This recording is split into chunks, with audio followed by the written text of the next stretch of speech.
A while back, I made a video that touched on the importance of crowds in the Assassin's Creed series. Crowds of NPCs contribute so much to making AC what it is, and providing the player with that fantasy of being an assassin, a blade amongst the crowd. And it got me thinking, what other things do we typically overlook in this series that are actually super important? And well, animations are so crucial to making Assassin's Creed what it is. I mean, obviously animations are important in nearly every video game, but especially in this series. One that is so focused on having you play as a skilled assassin who can parkour and kill in a multitude of ways. And there's so many different types of animations that go into these games. Assassinations, combat animations, parkour, even something as simple as movement. The animations have always been super important in this series, and it's one of many ways you can tell these games apart.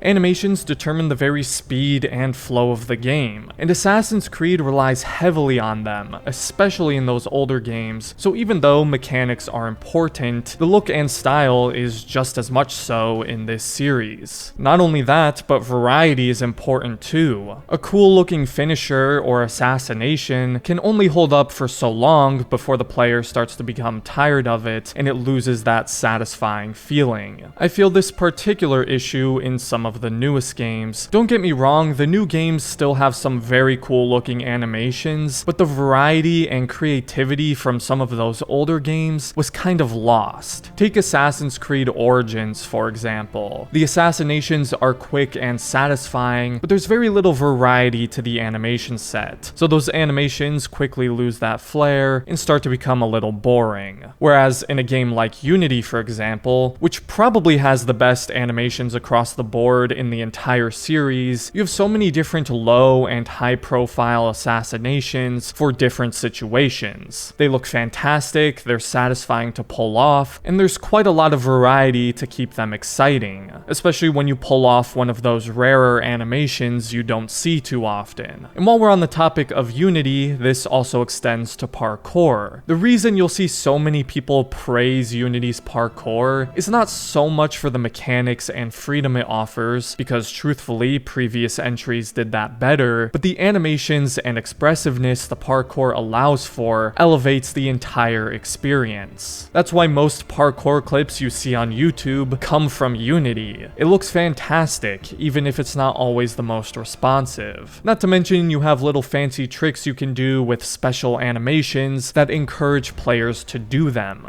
The same thing goes for combat. I think the reason so many people love AC3's combat system is because of those animations. At the time of AC3's release, there weren't too many games offering that kind of quality when it comes to animations. They're brutal, satisfying, varied with each weapon, and again, you can trigger cool things like double executions to further satisfaction. And that's so important, especially with that old counter-based combat system. It was a very simple and shallow combat system, but the animations are what gave it that flair and kept it from becoming overly tedious. Part of the reason I feel Black Flag's combat felt like a step down from AC3's, even though I still enjoy it, was I didn't find the combat animations and finishers as satisfying as AC3's. The decrease in weapon variety probably doesn't help that much either. And bringing our attention back to the RPG games here for a second, they have some really cool combat animations and finishers, especially in Valhalla, but they get old. There's not as much variety to them, and hitting an enemy until they ragdoll is nowhere near as satisfying as a brutal tomahawk finisher from Connor. And again, the same could be said for parkour. Those games went for a general, more streamlined approach, and as a result, some of those more complex and unique animations were lost, unfortunately. Now, another topic I feel is relevant, especially right now with Mirage, is how the series goes about reusing animations across multiple games. Now, some people don't like when the games share or reuse animations. It's an all-new game, so they want it to feel new, not familiar, which I can understand, but there is a good balance to be struck.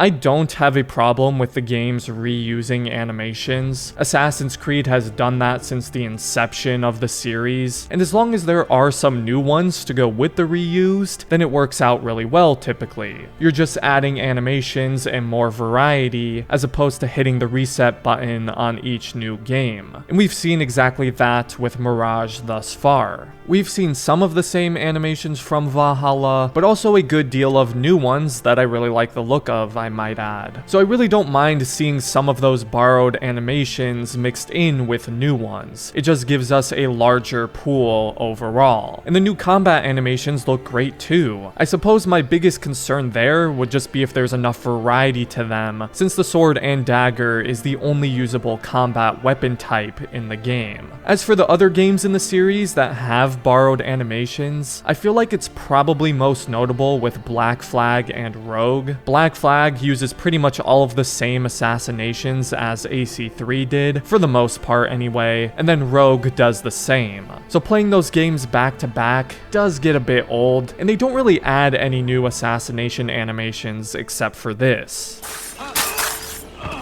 It's not really a huge deal in my opinion, but I do think some new animations could have gone a long way to freshening things up. And in a similar way, Syndicate reuses a lot of the same animations from Unity. However, like I said, I love Unity's animations, so that didn't particularly bother me much. Although Syndicate did strip back some of the animations in parkour, which I just thought was weird, but whatever. And when you consider how much development time these games had, it's probably best that they didn't put tons of resources into creating all new animations. I'm not a game developer, I'm not sure how hard that is to do, but I can't imagine it's something that can be done very quickly when you only have like a year to focus on the rest of the game. But anyways, the point is, animations go such a long way to bringing that assassin fantasy to life in so many different ways too. Combat, stealth, parkour. It's effectively one of the things that makes the series what it is. To me, Unity by far still has the best looking animations of any AC game. Ubisoft Montreal was on their A game with Unity there. But I also love AC3's combat and parkour animations as well. Extremely impressive, especially for the time. Of course, some of the animations in the newest games look good too, but because of the types of games they are, they do feel like they've been stripped back and simplified, especially when you compare it to the likes of a game like Unity. But still, it's safe to say overall, animations